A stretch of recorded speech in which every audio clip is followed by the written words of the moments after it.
Keep It 100 is brought to you by Triple Double. Clapping cheeks and taking names since 1987. La la la la la la la. This is a quote from my haters. You got me feeling like the greatest, yeah. Bitch, I'm about to blow up. Wait for it. Bitch, I'm about to blow up. There we have it.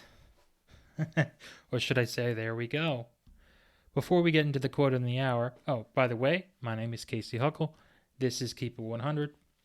Let me tell you about the show. So 100 is a reference to how many quotes I'm going to cover throughout the show.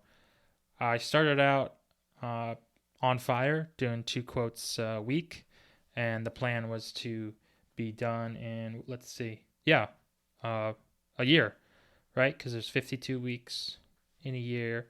Take 2 weeks off, 2 times 50 is 100. But unfortunately, I hit a snag. I got discouraged. And I gave up around 60 episodes in. Now we're just picking it back up where we started.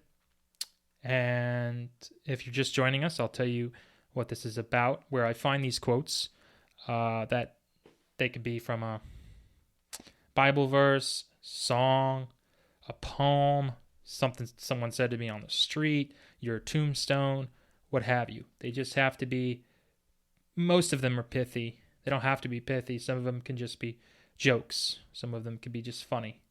But most of them are adages, and I apply what they mean to me in that moment of time in my life.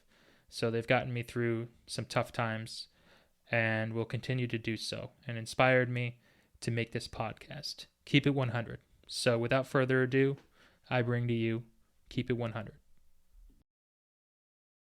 Mic check. Mic check. Mic check. Mic check. Check. All right, in this episode, I wanted to address my relationship with my father, which he's not going to like because it's not all positive, and he's what I would call toxic positivist. And I'm reflecting on this because I went to his house the other night, and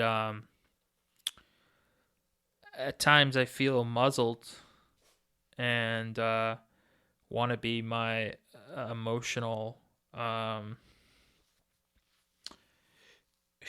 painful, emotionally disturbed self. But you know what? I think you gotta accept that, and you gotta have compassion for yourself if you're going through something. And it's always nice to have your parents' support. And I think both of my parents have fucked up somewhat, and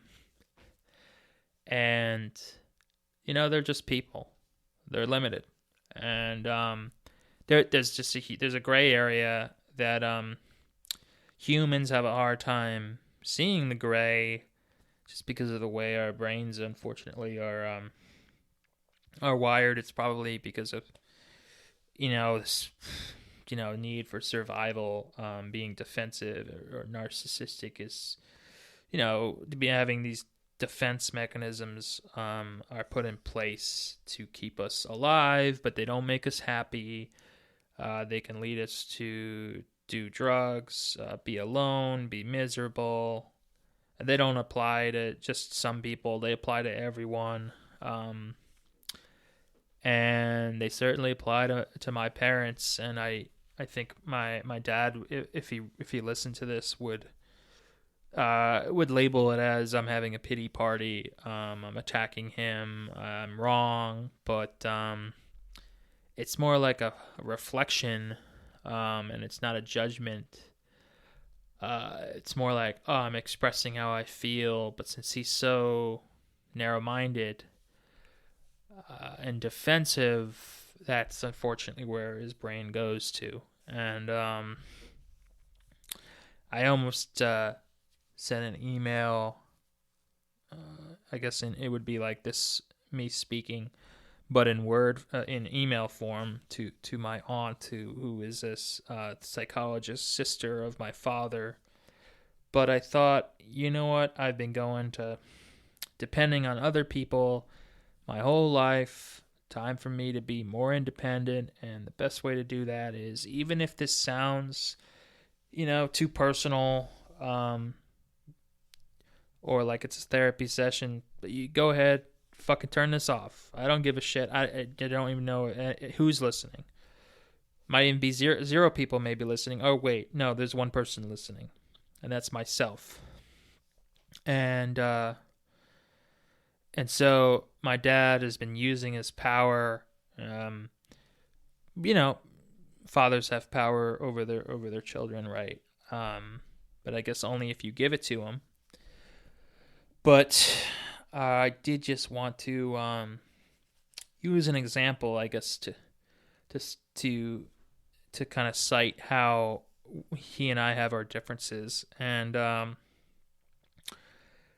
he does love me, but doesn't always say the right thing or do the right thing, or he's not always encouraging. He can be discouraging. He's judgmental, and he's self-unaware and limited in terms of introspection, and so therefore limited in humility, and has a hard time relating to me, has had a hard time relating to my mother, and probably has an easier time with my sister because they are two peas in a pod. And you know what? I actually can be grateful because I can recognize that I'm different than them. I don't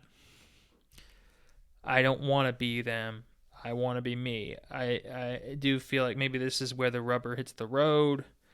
And this is where my dad's road ends and Casey's road begins, because this has gone on for too long. I've been a prisoner of my own fearful, anxious, shameful, dependent thoughts I've experienced for too long, and I do have moments where.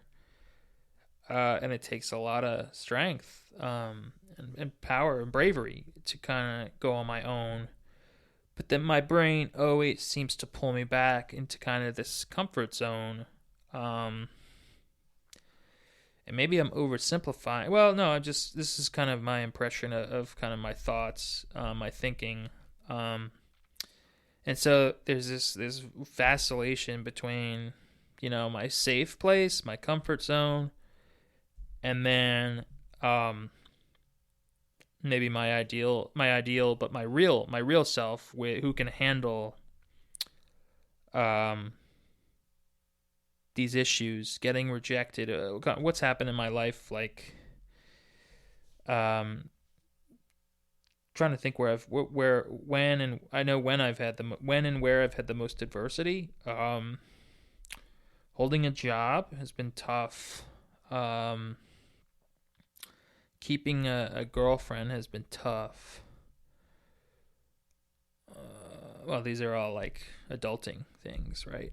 #adulting, right? And now that I'm 34, the expectations have mounted, and I desperately want to I'm very conscientious. I desperately want to be the perfect guy, the perfect man. But my brain, because of its flaws, there's a lot of judgment comes from within, fear,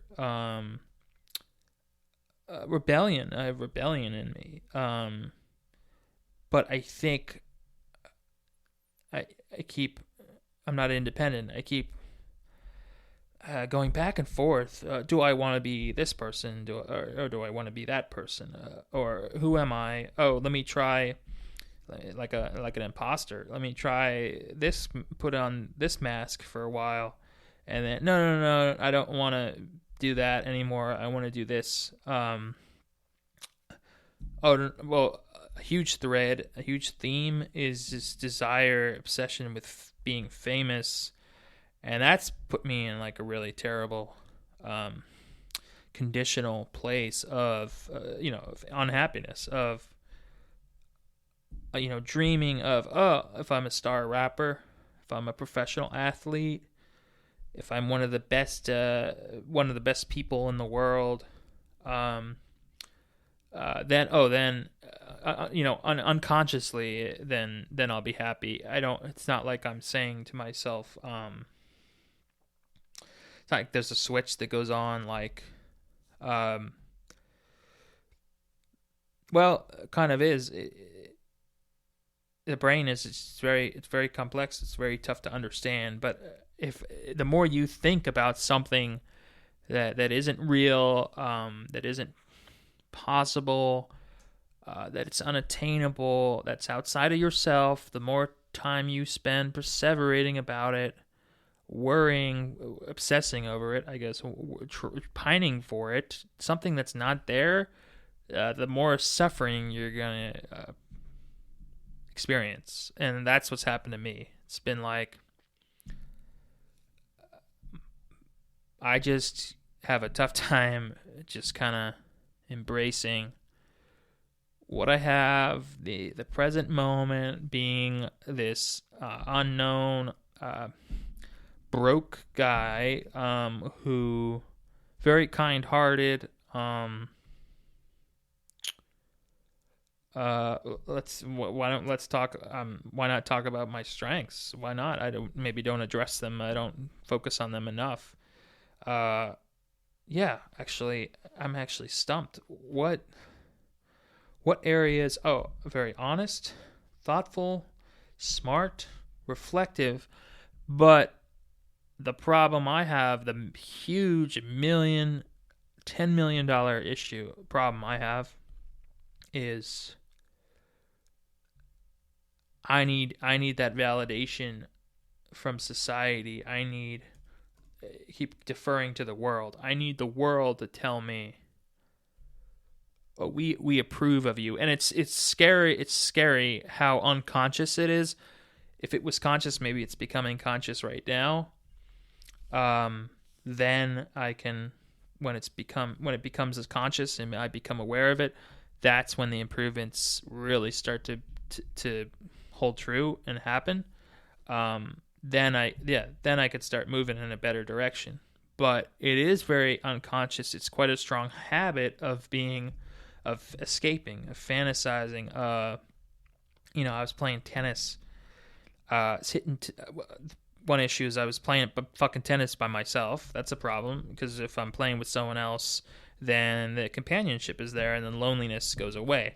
But I spent the day by myself and hitting serves, and I actually made a lot of progress on my toss, and hitting like most of my serves I hit in bounds, and I didn't really fault that much. That was good, but while doing that, I'm comparing myself, seeing myself as a Djokovic or Nadal or Federer, that kind of level player, when in reality, I'm nowhere near those guys. And I think it's okay to do it in moderation, of course. But to keep doing it, to do it so many times, so frequently, and so to go to such extreme, that's when you have a fucking problem. That's when I have a fucking problem. Is that just not really being content with my reality of, okay, I'm making serves, I'm improving, Casey's having his best day, Casey's doing this and that, and that's enough. Instead, my brain decides to goes to a different place of fantasy, essentially a stretch from reality, a distortion of, okay, I have to be Nadal, I have to be Federer,